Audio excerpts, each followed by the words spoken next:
Doctor साहब, pregnancy का diabetes के साथ क्या रिलेशन है?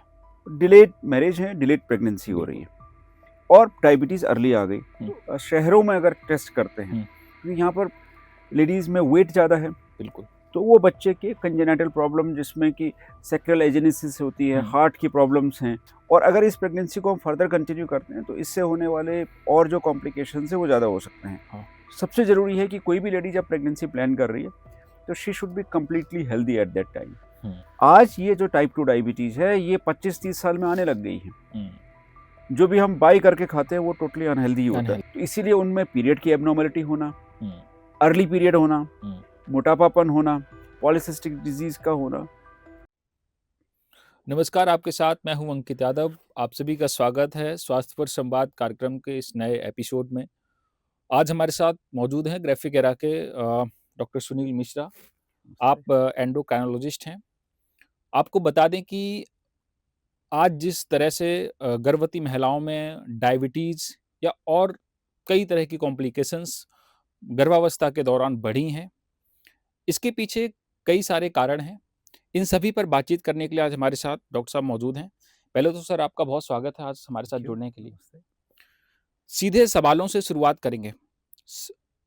आमतौर पर लोग अलग-अलग जो विशेषज्ञ होते हैं, चाहे वो फिजिशियन हो या कार्डियोलॉजिस्ट हों, आप क्राइनोलॉजिस्ट हैं। सर पहले इसका मतलब बताइए कि ये जो स्पेशलिटी है, किन रोगों के लिए जो है ये काम करती है? अच्छा सवाल है अंकित जी, नमस्कार आपका। ये एक मेडिसिन की सब स्पेशलिटी आप बोल सकते हैं। जी। कुछ लोग सुपर स्पेशलिटी बोलते हैं, हम कहते हैं सब स्पेशलिटी। जी, मेडिसिन जी। एक आपका वास्ट फील्ड है, उस फील्ड में एंडोक्रिनोलॉजी, कार्डियोलॉजी, नेफ्रोलॉजी और अलग-अलग स्पेशलिटीज़ आती हैं। जी, जी। अब एंडोक्रिनोलॉजी क्या है कि हमारे शरीर में जो हार्मोन हैं, हार्मोन के विभाग को एंडोक्रिनोलॉजी कहते हैं। ओके। उससे संबंधित परेशानियाँ, उससे संबंधित कंट्रोल के बारे में जो विभाग है वो एंडोक्रिनोलॉजी है। जी। शरीर का कंट्रोल 2 तरीके से होता है। जी। एक होता है न्यूरोलॉजी की तरफ से। बिल्कुल। सब कोई जानता है न्यूरोलॉजी, उसमें हमारे पास में एक ब्रेन है, स्पाइनल कॉर्ड है, उनसे नर्व्स निकल रही हैं, वायर वगैरह सब फैले हुए हैं, उससे सिग्नल चल रहे हैं, उस पे न्यूरोलॉजी वाला हो गया। जी। लेकिन शरीर का एक दूसरा कंट्रोल का एक माध्यम होता है एंडोक्रिनोलॉजी, एंडोक्राइन ग्लैंड्स के द्वारा। जी। ये हिडन है, पीछे से दिख नहीं रहा है आपको। इसमें बॉडी में छोटी-छोटी ग्लैंड्स हैं। ये 7-8 ग्लैंड्स बॉडी में डिफरेंट एरियाज़ में हैं। जी। ये ग्लैंड अपने हार्मोन निकाल रही हैं। जी। इन हार्मोन के द्वारा पूरे शरीर में बॉडी का कंट्रोल होता है, और जो भी सेल्स में ये इनके रिसेप्टर्स होते हैं, मतलब जिनमें लॉक और की वाला सिस्टम है, जी, जी। वहाँ पर इनका एक्शन होता है। अब जैसे ब्रेन में एक हमारी छोटी ग्लैंड है, पिट्यूटरी ग्लैंड, जी, जी। जिसको कि हम मास्टर ग्लैंड बोलते हैं। जी। वो बॉडी में थायराइड ग्लैंड, एड्रिनल ग्लैंड, हमारे टेस्टोस्टेरोन, ओवरीज, वाटर बैलेंस करना, ग्रोथ को कंट्रोल करना, वो सब कंट्रोल कर रही है। जी। इसी तरह से थायराइड ग्रंथि के बारे में सब लोग जानते हैं, बिल्कुल। एड्रिनल ग्रंथि के बारे में जानते हैं, मेमोरी बिल्कुल। ग्लैंड्स के बारे में भी तो हार्मोन का कंट्रोल आ जाता है। बिल्कुल। ठीक, पैंक्रियास ग्लैंड के बारे में सब जानते हैं, जी। डायबिटीज उससे होने। जी। तो ये विभाग में जो बीमारियां हैं इससे संबंधित, उसको एंडोक्रिनोलॉजी कहते जी। हैं। मोटा मोटी अगर मैं श्रोताओं को एक सिंपल लैंग्वेज में बोलूँ, शुगर हो गया, ओबेसिटी हो गया, प्रेगनेंसी में होने वाली जो एंडोक्राइन समस्याएं हो गई, थायराइड की परेशानी हो गई, जी। एड्रिनल ग्लैंड की प्रॉब्लम हो गई, जी। ऑस्टियोपोरोसिस हो गया, जी। ये मेरे एरिया की बीमारी। ओके, ठीक है। आज हम बात करेंगे प्रेगनेंसी पे। डॉक्टर साहब, प्रेगनेंसी का डायबिटीज़ के साथ क्या रिलेशन है? बहुत इंपॉर्टेंट सवाल है। जी। इसलिए इंपॉर्टेंट है कि जिस तरह से डायबिटीज की परेशानी, हुँ। शुगर की परेशानी यंगर एंड यंगर जनरेशन में बढ़ रही है, बिल्कुल। और प्रेगनेंसी डिले हो रही है। हुँ। अब पहले ज़माने में प्रेगनेंसी जल्दी एज में हो जाती थी। जी। अब लेडीज़ जो उनके प्रोफ़ेशनल कमिटमेंट्स हैं, जी। डिलेड मैरिज है, डिलेड प्रेगनेंसी हो रही बिल्कुल। है और डायबिटीज़ अर्ली आ गई। हुँ। तो अब आप एक साइज़ेबल नंबर ऑफ लेडीज़ जो कि प्रेग्नेंट होती हैं 28, 30, 35 साल पे, हुँ। उनमें अगर हम शुगर की टेस्टिंग करते हैं तो उनमें जेस्टेशनल डायबिटीज़ या डायबिटीज़ इन प्रेगनेंसी की समस्या मिलने लग गई है, जी। जो कि पहले कम मिलती थी क्योंकि पहले प्रेगनेंसी बिल्कुल। कम एज पे होती थी। बिल्कुल। बिल्कुल। तो इंडिया में देखा गया कि जो अब रिसेंट स्टडीज़ हैं, हुँ। जेस्टेशनल डायबिटीज़ की स्थिति काफ़ी कॉमन है। लगभग 1/3 लेडीज़ में अगर हम हुँ। ग्लूकोज़ टॉलरेंस टेस्ट करें, एंड स्पेशली अगर आप शहरों में अगर टेस्ट करते हैं, हुँ। क्योंकि यहाँ पर लेडीज में वेट ज़्यादा है, बिल्कुल, और मोटापापन भी ज़्यादा है, फिजिकल एक्टिविटी कम है, बिल्कुल, फूड बिहेवियर चेंज है, पैक्ड फूड, प्रोसेस फूड ज़्यादा है, बिल्कुल, कैलोरी डेंस फूड है, तो जी, उनमें जी, जेस्टेशनल डायबिटीज़ मिलती है। जी, इम्पॉर्टेंट क्यों है? इम्पॉर्टेंट इसलिए है कि जो शुगर है, शुगर प्लेसेंटा को इजीली क्रॉस कर रही है, जी, मतलब मदर से फीटस की तरफ फीटस की तरफ जाना। और ये जो शुगर्स है, जो न्यू डेवलपमेंट ऑर्गन्स हो रहे हैं, सेल्स डेवलप हो रही हैं, उनमें जाके उनके सेल्स के स्ट्रक्चर को चेंज कर देती है। जब जी, ग्लूकोज कभी सेल के अंदर जाती है, जी, सेल का स्ट्रक्चर क्या है? सेल किस चीज़ की बनी होती है? प्रोटीन के स्ट्रक्चर होगा सेल का, बिल्कुल, थोड़ा सा लिपिड्स का होगा, जी, फॉस्फोलिपिड्स का होगा, जी, जी, लेकिन सेल के अंदर जो स्मॉल ऑर्गेनेल्स हैं, हुँ, जो कि हम छोटे-छोटे ऑर्गेनेल्स हैं, हुँ, उनमें जब शुगर अटैच हो जाती है, तो वो प्रोटीन का नेचर ही बदल जाता है बिल्कुल, और इस तरह से कॉम्प्लिकेशन डेवलप होते हैं। जी, तो इसलिए प्रेगनेंसी में होने वाली जो शुगर आज एक काफ़ी चैलेंजिंग पॉइंट बन चुका हुँ, है, क्योंकि उसका इम्प्लीकेशन मदर के लिए भी है और और बच्चे के लिए बच्चे के लिए भी। भी। डॉक्टर साहब, ये बहुत इम्पोर्टेंट बात है कि जिस तरीके से शुगर इंडिया एक डायबिटिक कैपिटल की ओर आगे बढ़ रहा है। किस मंथ में जैसे कोई भी माँ कंसीव करती है, प्रेगनेंसी का दौर शुरू होता है, तो किस महीने में इसका खतरा सबसे अधिक होता है? हाँ, खतरा शुरुआत से ज़्यादा होता है, क्योंकि जी, ऑर्गेनोजेनेसिस जो हो रही है हमारी शुरुआत के जी, मंथ जी, में हो रही है। जी, लेटर ऑन जैसे-जैसे फिर टाइम बढ़ेगा, तो वो अब बॉडी में बिल्कुल। ज़्यादा शुगर आएगी तो हुँ, ज़्यादा उसको मेटाबॉलाइज़ करने के लिए हुँ, फीटस का जो पैंक्रियाज़ होगा इंसुलिन ज़्यादा निकालेगा, बिल्कुल। तो बच्चे के साइज़ में परिवर्तन आना शुरू हो जाएगा हुँ, और बॉडी के उसके ऑर्गन्स डेवलपमेंट में लंग जी, मैच्योरेशन है और ऑर्गन्स के मैच्योरेशन है, हुँ, वो इम्पैक्ट करने लग जाएँगे। जी, तो खतरा हमेशा शुरू से होता है जी, और क्योंकि ऑर्गन डेवलपमेंट वाली स्टेज है, जो क्लासिकल हम पढ़ते हैं कि डायबिटीज़ से होने वाले क्लासिकल जो प्रॉब्लम होती हैं, हुँ, वो तब है कि जब अब डायबिटीज़ शुरू से बढ़ी हुई है। बिल्कुल। जो दूसरी स्टेज है जेस्टेशनल डायबिटीज़ की, इसमें तो डिफरेंट टाइप की प्रॉब्लम आती है। इसमें हुँ, मेटाबॉलिक प्रॉब्लम्स आ रही हैं, ब्लड प्रेशर बढ़ा हुआ है, हुँ, मैक्रोसोमिया है, बेबी का साइज़ बढ़ा हुआ आ रहा है, जी, फीटल लंग मैच्योरेशन में इम्पैक्ट आ रहा है, जी, असिस्टेड रिप्रोडक्शन ज़्यादा हो रहा है, जी, जी, ठीक है? बाद में लेटर ऑन ये जो बच्चे हैं, हुँ, इन बच्चों को बाद में चल के मेटाबॉलिक डिस्फंक्शंस हो रहे हैं, ओवरवेट एंड ओबीज़ हो रहे हैं, जी, जी, कई बार ग्रोथ रिटार्डेशन हो जा रही है। जी, जी, तो ये सारी प्रॉब्लम मैं तो कहूँगा पूरी प्रेगनेंसी में होते हैं। हुँ, हुँ, ऐसा नहीं कह सकते कि इसी समय ज़्यादा इम्पोर्टेंट है, उस समय इम्पोर्टेंट नहीं। जी, थ्रू आउट प्रेगनेंसी ये इम्पोर्टेंट है। बिल्कुल। क्या बच्चों में कॉन्जेनिटल बीमारियों का कारण भी ये बन सकता है? ज़रूर बन सकता है अगर पहले से लेडी को डायबिटीज़ है हुँ, या उनको मालूम नहीं था कि उनको डायबिटीज़ है और हुँ, वो कंसीव कर गई बिल्कुल। और शुगर बहुत हाई रही है और उसका हुँ, नियंत्रण प्रेगनेंसी में सही समय पे सही तरीके से नहीं करा गया, हाँ, तो वो बच्चे के कंजेनिटल प्रॉब्लम जिसमें कि सैक्रल एजेनेसिस होती है, हुँ, हार्ट की प्रॉब्लम्स हैं, ऑर्गन डेवलपमेंट की हुँ, परेशानी होती है, वो कर सकती है, जो कि हुँ, क्लासिकल है। बट जो मेजॉरिटी जो देखने को मिलती है, वो वाली मिलती है जो मैंने आपको पहले बताया। बिल्कुल। हुँ। अ, डॉक्टर साहब, हम आगे बढ़ते हैं। आपने बताया कि डायबिटीज़ का फ़ीटल पर क्या प्रभाव पड़ता है। जन्म के बाद बच्चों में कई सारी कॉम्प्लिकेशंस देखने को मिलती हैं। क्या ये परमानेंट भी हो सकता है? बच्चे जैसे टाइप 1 डायबिटीज़ बच्चों में देखने को मिलती है। क्या इसका कनेक्शन है? ओके, ये भी एक अच्छा सवाल है। कई बार मदर इस बात में सवाल करती हैं कि मेरे को शुगर है, हुँ, क्या ये शुगर मेरे बच्चे को तो नहीं होगी? बिल्कुल। या मेरे को प्रेगनेंसी के दौरान शुगर आई, तो मेरे बच्चे को तो नहीं आएगी? हुँ, या मैंने आपने इंसुलिन बताया, क्या मेरे बच्चे को तो ये प्रॉब्लम नहीं आएगी? हुँ, हुँ, ऐसा डायरेक्ट ट्रांसमिशन नहीं होता है। नहीं। इवन जो टाइप 1 डायबिटीज़ भी है, टाइप 1 डायबिटीज़ में तो ये कम होता है। हुँ, अगर वो टाइप 1 डायबिटिक कोई लेडी है, उनको प्रेगनेंसी के दौरान सब कुछ ठीक-ठाक चलता है, हुँ, बच्चा नॉर्मल डिलीवरी हो गया, हाँ, तो उनको ऐसा नहीं है कि जो ट्रांसमिशन है वो हार्डली 3% से ज़्यादा नहीं है, ओके। नंबर 1। हुँ, जो ज़्यादा ट्रांसमिशन होता है वो टाइप 2 डायबिटीज़ का है। टाइप 2 ओके, डायबिटीज़ क्या है कि वो मेटाबॉलिक ना प्रोग्रामिंग बदल गई है। ओके। भाई कोई भी आप सॉफ्टवेयर है, कोई हुँ, भी हम इस पॉडकास्ट के लिए इतने सॉफ्टवेयर कर रहे हैं। हुँ, बिल्कुल। सबसे जो क्रिटिकल टाइम कब है सॉफ्टवेयर का? जब वो डेवलपमेंट हो रहा है, डेवलपमेंट होता जब है, हम बिल्कुल, उसको हम शुरू में बना रहे हैं। बिल्कुल। तो बच्चे का जब डेवलपमेंट हो रहा है, फीटस का भ्रूण का डेवलपमेंट हो रहा है, तो उसी समय हाई ग्लूकोज एटमॉस्फेयर में अगर उसका डेवलपमेंट हो रहा है, हुँ, तो फीटस की जीन की प्रोग्रामिंग ही बदल गई। बिल्कुल। ठीक है, जब वो प्रोग्रामिंग बदल गई तो हुँ, जब बच्चा अपना डिलीवरी होने के बाद अपना ग्रो कर रहा है, हुँ, तो वो रीप्रोग्राम्ड है बच्चा पहले से ही। जी, तो उनको फ्यूचर में चल के ये मेटाबॉलिक डिसफंक्शन, क्योंकि जेनेटिकली वो प्रोन है, हुँ, फीटल एनवायरनमेंट उनको चैलेंजिंग मिला। आगे चल के वो लाइफ स्टाइल अगर मदर ने और फैमिली ने वही अडॉप्ट करी है जो कि अच्छी नहीं थी, तो आगे के लिए चैलेंज हो सकता है। इसीलिए जो चैलेंज है, कई बार जो जेस्टेशनल डायबिटीज में जो बच्चे हैं, ये आगे चल के ओवरवेट एंड ओबेसिटी की तरफ को जा सकते हैं। बिल्कुल। डॉक्टर साहब, आजकल बड़ी संख्या में ऐसे मामले सामने आते हैं जहाँ पे प्रीमेच्योर डिलीवरी देखने को मिलती हैं। जब हम गायनेकोलॉजिस्ट से बात करते हैं या हॉस्पिटल से इस तरह के रिकॉर्ड्स मंगाते हैं, तो ज़्यादातर मरीज़ जो है इसमें प्रीमेच्योर डिलीवरी से जो है जूझते हैं। तो क्या डायबिटिक होना प्रेगनेंसी के दौरान एक महिला के लिए प्रीमेच्योर डिलीवरी का कारण बन सकता है?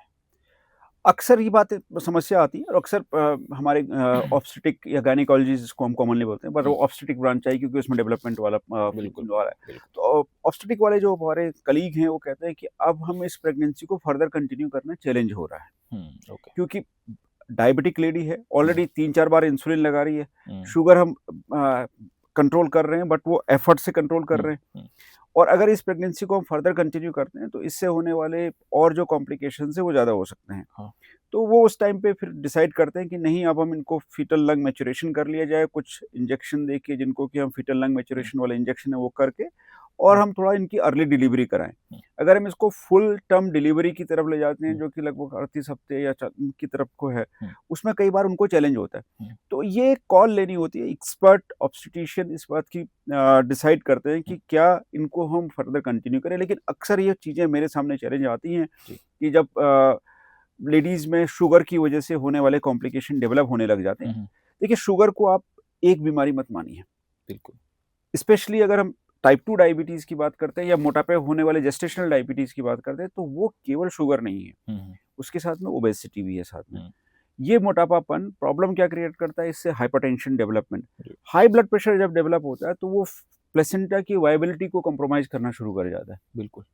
ठीक है, तो इसलिए उस टाइम पे और प्रॉब्लम ना आ जाए, तो एक ये जस्ट टाइट रोप वॉकिंग है, रिस्क बेनिफिट रेशियो है कि अगर हम प्रेगनेंसी को कंटिन्यू करते हैं तो हमें कितना बेनिफिट मिल रहा है और कितना रिस्क मिल रहा है, उसको वे करते हुए होता है। डॉक्टर साहब, आज कई महिलाओं का सवाल है, कई महिलाएं जानना चाहती हैं जब वो प्रेगनेंसी कंसीव कर रही हैं उस दौरान, उससे पहले आप हमारे दर्शकों को एक आसान सी भाषा में ये बताइए कि जो महिलाएं प्रेगनेंसी कंसीव करने का प्लान कर रही हैं, उनके लिए किन किन बातों का ध्यान रखना बेहद ज़रूरी है? ये सवाल बहुत इंपॉर्टेंट है और इसको हर एक नॉर्मल लेडी को, जिन्होंने कि अभी अपनी फैमिली कंप्लीट नहीं करी है, सुनना चाहिए। बिल्कुल। प्रेगनेंसी अब आज के डेट पे मैंने आपको बताया कि ए लेट हो रही है, बिल्कुल। ठीक है, और बच्चे कम हैं होते हैं। अब ठीक, अब छोटी न्यूक्लियर फैमिली है और छोटा फैमिली साइज है, उसमें क्या है कि हम चाहते हैं कि जो भी बच्चा हो वो स्वस्थ हो और लॉन्ग टर्म में वो पूरा एक हेल्दी बच्चा हो, ताकि हमारे लिए और फैमिली के लिए, फ्यूचर के लिए, कंट्री के लिए वो एक हमारे लिए सबसे बड़ी एसेट वही है। तो ऐसे में सबसे ज़रूरी है कि कोई भी लेडी जब प्रेगनेंसी प्लान कर रही है, तो she should be completely healthy at that time. तो एक बेसिक हेल्थ चेक ज़रूरी है, जिसमें कि हम कहते हैं अपना बीपी चेक कराइए, अपना वेट देखिए, अगर आपका वजन ज़्यादा है तो वेट कम करिए पहले, बिल्कुल, क्योंकि ये वेट प्रेगनेंसी के दौरान समस्या पैदा करेगा। आपको अगर थायराइड वगैरह की कोई प्रॉब्लम है तो पहले से उसको स्क्रीन करा के टेस्ट करिए। अगर आपका शुगर वगैरह का टेस्ट हुआ है तो ठीक है, नहीं तो पहले एंटीनेटल विजिट में अपने ऑब्स्टेट्रिशियन से डिस्कस करिए कि मैं मुझे क्या क्या टेस्ट करा लेनी चाहिए। और आजकल सारे ऑब्स्टेट्रिशियन सब टेस्ट कराती हैं, इंक्लूडिंग हमारे गवर्नमेंट हॉस्पिटल्स में भी हमने देखा है, क्लिनिक्स में भी देखा है, हॉस्पिटल्स में भी देखा है, सब जगह एक बेसिक टेस्ट कराए जाते हैं, ये देखने के लिए कि अभी आपकी फिटनेस स्टेट क्या है। लेकिन हम कह रहे हैं उससे पहले हम क्या करें, तो उससे पहले healthy life style, physically they should be fit, जिसमें कि सबसे इंपॉर्टेंट है अपना आइडियल बॉडी वेट मेंटेन करना है। अपनी फैमिली हिस्ट्री को देखते हुए या प्रीवियस बैकग्राउंड को देखते हुए अगर कोई इलनेस है तो उसको ठीक कर ले। अगर उनको थायराइड की प्रॉब्लम है तो थायराइड का लेवल कंट्रोल करके रखें। अगर डायबिटीज़ है तो शुगर कंट्रोल हो और वो उन मेडिसिन पे आ जाए जो कि हम प्रेगनेंसी के दौरान कंटिन्यू कर सकते हैं। तो अक्सर मेरे पास आती हैं लेडी, कहती है कि हम प्रेगनेंसी प्लान करेंगे। बिल्कुल। तो हम कहेंगे ठीक है, आप प्रेगनेंसी प्लान करेंगे तो अब आप ऐसा करेंगे कि आप उन मेडिसिन पे आ जाइए, ये कि जो मैं प्रेगनेंसी में कंटिन्यू कर सकता हूँ, प्रेफरेबली इंसुलिन हो गया। ओके। क्योंकि इंसुलिन ही प्रेगनेंसी में कंटिन्यू किया जाएगा और मिनिमम मेडिसिन मेटफॉर्मिन हम कंटिन्यू कर सकते हैं अगर ज़रूरत होता है। कई बार सवाल ये आता है कि हम अभी से क्यों करें जब प्रेगनेंसी कंफर्म हो जाएगी।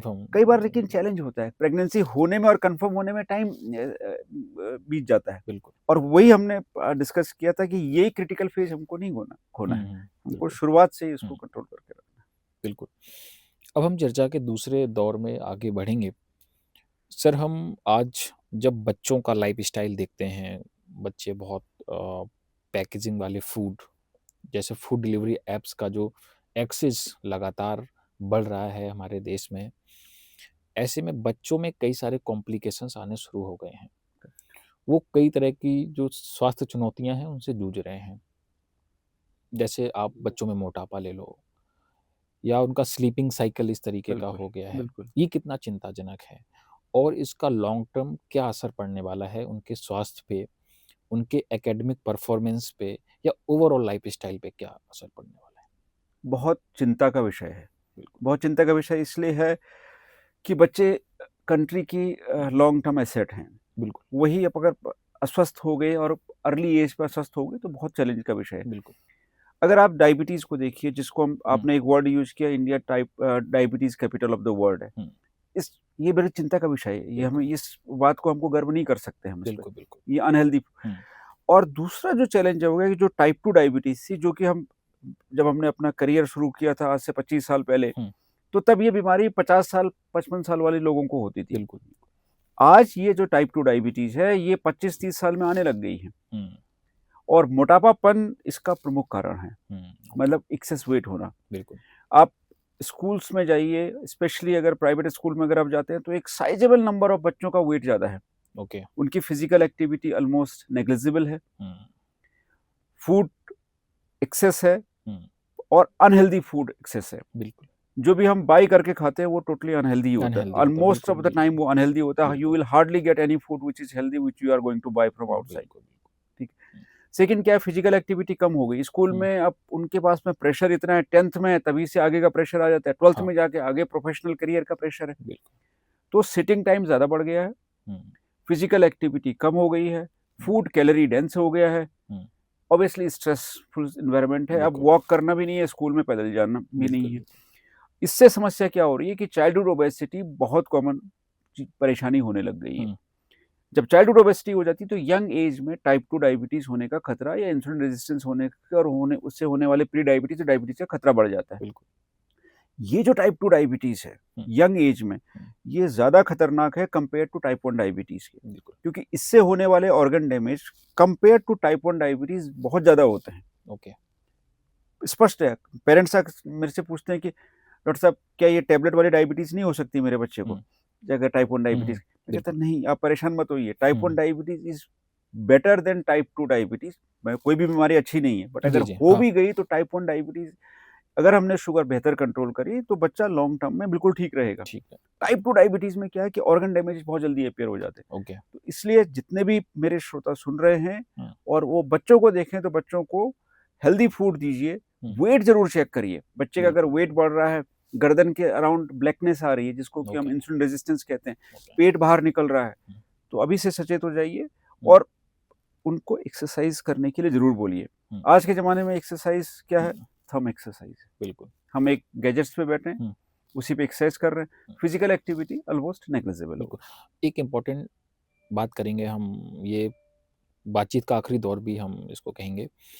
आजकल देखा गया है कि ओबेसिटी ही बहुत सारे बीमारियों का कारण बनती है। उसी क्रम में आज जो टीनेजर्स गर्ल्स हैं और उससे भी जो किशोरियां हैं 16-17 साल की, उनके जो पीरियड्स हैं इरेगुलर हो गए हैं। करेक्ट। ये भी काफ़ी चिंताजनक है। बहुत सारे, क्योंकि जब हम बात करते हैं तो बहुत सारे मामले आज के दौर में देखने को मिलने लगे हैं। बिल्कुल। क्योंकि पहले चीज़ें बहुत इस तरह की चीज़ें नहीं आती थी, आज इनका बढ़ना आप कितना जो है इसको खतरनाक मानते हैं और इसका असर बेबी कंसीव करने में भी पड़ेगा आने वाले समय में, तो इसको कैसे रोका जाए और इसका आज जो है क्या प्रभाव देखने को मिला? इम्पोर्टेंट सवाल अगेन, क्योंकि ये इसलिए इम्पोर्टेंट है कि यहाँ पर हम एक गर्ल चाइल्ड की बात कर रहे हैं। गर्ल चाइल्ड अपने आप में एक चाइल्ड भी, और आगे चल के वो एक दो फैमिलीज को कनेक्ट करने वाली एक लिंक है हमारे पास, उससे हमारा फ्यूचर एक्सपेंशन हो रहा है। और अगर उस बच्चे में कोई समस्या आई, तो उसके हेल्थ में प्रॉब्लम आई, तो वो हम एक्सपेक्ट करेंगे कि आगे के लिए भी प्रॉब्लम हो सकती है। ये क्यों हो रहा है? दो चीज़ हैं। एक तो चाइल्डहुड ओबेसिटी, ऑब्वियसली जब भी चाइल्डहुड ओबेसिटी होती है तो उसमें पॉलीसिस्टिक ओवरी सिंड्रोम की प्रॉब्लम, इंसुलिन रेजिस्टेंस की प्रॉब्लम, अर्ली डायबिटीज होने की प्रॉब्लम बढ़ जाती है। इसके अलावा जो बाहर के फूड प्रोडक्ट हैं उनमें कुछ केमिकल्स होते हैं, जिनको कि वो केमिकल्स हार्मोन की तरह काम करते हैं या हार्मोन के रिसेप्टर पे काम करने लग जाते हैं, और इसको बोला जाता है इंडोक्राइन डिसरप्टर केमिकल्स। ओके, तो ये केमिकल्स हो गए इंडोक्राइन डिसरप्टर केमिकल्स।